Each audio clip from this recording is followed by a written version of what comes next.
नमस्कार दोस्तों, स्वागत है फिर से एक नई वीडियो में। आज की इस कहानी में हम एक बहुत ही रोचक कहानी को जानते हैं। यह बहुत समय पहले की बात है। एक सुंदर सी वन में 4 मित्र रहते थे। चूहा, कौवा, हिरन और कछुआ। अलग अलग प्रजाति के जीव होने के बावजूद भी उनमें बहुत घनिष्ठता थी। चारों एक दूसरे से इतना प्यार करते थे कि एक दूसरे पर जान छिड़कते थे। चारों साथ साथ खेलते, साथ ही खाते, साथ ही घूमते, घुल मिलकर रहते, खूब बातें करते। उसी वन में एक खूबसूरत सा जल का सरोवर था जिसमें वह कछुआ रहता था। सरोवर के तट के पास ही एक जामुन का बहुत बड़ा पेड़ था। उसी पेड़ पर घोंसले बनाकर कौवा रहता था।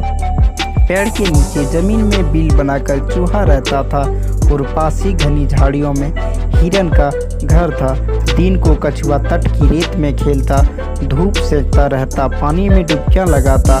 तब बाकी तीनों मित्र भोजन की तलाश में निकल पड़ते और दूर तक घूमकर सूर्यास्त के वक्त लौट आते। उसके बाद चारों मित्र इकट्ठे होकर साथ साथ खाते, खेलते और धमा चौकड़ी मचाते। इस तरह दिन मज़े में बीत रहे थे। एक शाम को चूहा और कौवा तो लौट आए, लेकिन उनका मित्र हिरन नहीं लौटा। तीनों मित्र बैठकर उसका इंतजार करने लगे। बहुत देर तक जब हिरन नहीं लौटा तो वो सब उदास हो गए। कछुआ भर्राए गले से बोला, वह तो रोज तुम दोनों से भी पहले लौट आता था। आज क्या बात हो गया जो अब तक नहीं आया? मेरा तो घबरा गया है। वही तो, किसी मुसीबत में तो नहीं है? चूहे ने भी चिंतित स्वर में कहा। बात बहुत गंभीर है, वह जरूर किसी मुसीबत में पड़ गया है। अब हम क्या करें? कौवे ने कहा, मित्रों, वह जहाँ चरने प्रायः जाते हैं मैं उधर उड़कर देख कर आता हूँ, लेकिन अंधेरा हो गया है, इसीलिए नीचे कुछ नहीं नजर आएगा। हमें सुबह तक प्रतीक्षा करनी होगी। सुबह होते ही उसकी कुछ खबर जरूर लाऊंगा। कछुए ने कहा, रात भर नींद नहीं आएगी तो मैं उस ओर अभी चल पड़ता हूँ। मेरे चाल की बहुत धीमी है, तुम दोनों बहुत सुबह आ जाना। चूहा भी बोला, मुझ में भी हाथ पर हाथ धर कर नहीं बैठा जाएगा, मैं भी कछुए भाई के साथ चला जाता हूँ। कोई भाई, तुम सुबह होते ही आ जाना। यह कहकर कछुआ और चूहा चल दिए। कौवे को भी नींद नहीं आई और वो सुबह होने का इंतजार करने लगा। सुबह होते ही वो उड़ चला। वह उड़ते उड़ते चारों ओर नज़र डालता जा रहा था कि आगे एक स्थान पर कछुआ और चूहा जाते हुए नजर आए। कौवे ने काका करके उन्हें सूचना दी कि उनसे उन्हें देख लिया है और वह खोज में आगे जा रहे हैं। अब कौवे ने हिरन को पुकारना भी शुरू किया। मित्र हिरन, तुम कहाँ हो? आवाज़ दो दोस्तों। तो दोस्तों, आज की इस कहानी में इतने में ही उसे किसी के रोने की आवाज़ सुनाई दी। स्वर उसके मित्र हिरन का लग रहा था। वह उस आवाज़ की दिशा में उड़कर सीधा उस जगह पहुंचा जहां हिरन एक शिकारी के जाल में फंसा छटपटा रहा था। हिरन ने रोते हुए बताया कि कैसे एक जालिम शिकारी ने वहां जाल बिछा रखा था। दुर्भाग्यवश जाल नहीं देख पाया और फंस गया।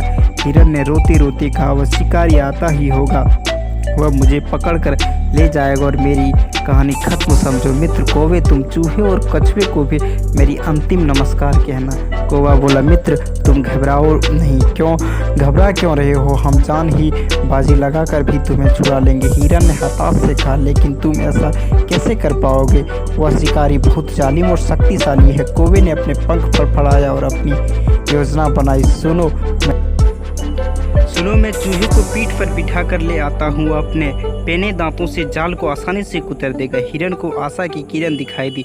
उसकी आंखें खुली से चमक उठी। कौवे ने तेजी से उठा और जल्दी से वहां पहुंचा जहां कछुआ व चूहा आ पहुंचे थे। कौवे ने समय नष्ट नहीं किया। बिना बताए, मित्रों, हमारा दोस्त हिरन एक दुष्ट शिकारी के जाल में कैद है। जान की बाजी लगी है। अगर शिकारी के आने से पहले हमने उसे न छुड़ाया तो वह मारा जाएगा। कछुआ घबरा गया। उसने पूछा, उसके लिए हमें क्या करनी होगी? जल्दी बताओ। चूहे के तेज दिमाग ने कौवे का इशारा समझ लिया, इसलिए वो बिना समय गवाए बोल उठा, घबराओ मत कौवे भाई, मुझे अपनी पीठ पर बैठा कर हिरन के पास जल्द से जल्द ले चलो। इतने में ही दोनों उड़ चले।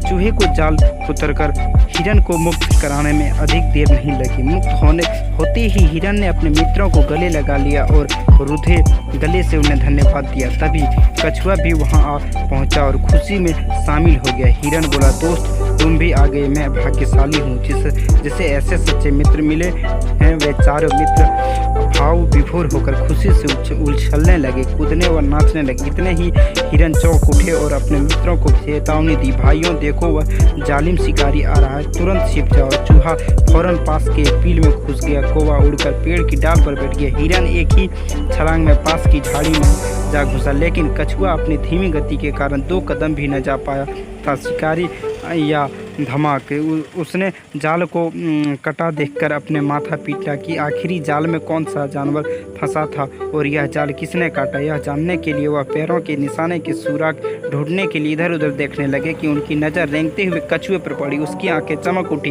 वह सोचने लगा कि वह भागते चोर की लंगोटी ही सही, अब यही कछुआ मेरे शिकार बनेगा और मेरे परिवार का भोजन बनेगा। अगर अपने थैले में डाला और जाल समेट कर चल पड़ा। कौवे ने तुरंत हिरन व चूहे को बुलाकर कहा, मित्रों, कछुए कुछ शिकार थैले में डालकर ले जा रहा है। चूहा बोला, हमें अपने मित्र की जान बचानी ही होगी और उसे उस शिकार से छुड़ाना ही होगा, लेकिन कैसे? इस बार हिरन ने समस्या का हल सुझाया। दोस्तों, हमें चाल चलनी होगी। मैं लंगहाड़ा हुआ शिकारी के आगे से निकलूंगा, मगर वह मुझे पकड़ने के लिए कछुए वाला थैला छोड़कर मेरे पीछे जरूर भागेंगे, लेकिन वो कितनी देर तक मेरा पीछा कर पाएंगे? मैं उसे दूर ले जाकर चमका दे दूंगा। इस बीच चूहा भाई थैले को कुतर कर कछुए को आज़ाद कर देगा। यह योजना सबको अच्छी लगी थी। योजना के अनुसार हिरन जानबूझकर शिकारी के रास्ते में आ गया और लंगड़ाकर चलते हिरन को देखकर शिकारी की बाँछें खिल उठी। वह थैला पटक कर हिरन के पीछे दौड़ पड़ा। हिरन उसे लंगड़ाने का नाटक कर घने जंगल की ओर लग गया और फिर उसे चकमा देकर वो वही ओझल हो गया। इस बीच चूहे ने अपना काम कर दिया और अपने दोस्त कछुए को बचा लिया। शिकारी खुद से बहुत नाराज था। आखिर हिरन साथ नहीं लगा। अब कछुए से ही काम चलाने का इरादा बनाकर वह लौट आया और तो उसे थैले भी खाली मिला, उसमें छेद बना हुआ था। शिकारी मुंह लटकाकर खाली हाथ घर लौट आया। तो दोस्तों, इस कहानी से सीख यह है कि सच्चे मित्र हो तो जीवन में मुसीबतों का आसानी से सामना किया जा सकता है। तो दोस्तों, अगर आप सबों को यह कहानी अच्छी लगी तो इसे शेयर करें, लाइक करें एवं इस चैनल को सब्सक्राइब करें। जय हिंद दोस्तों।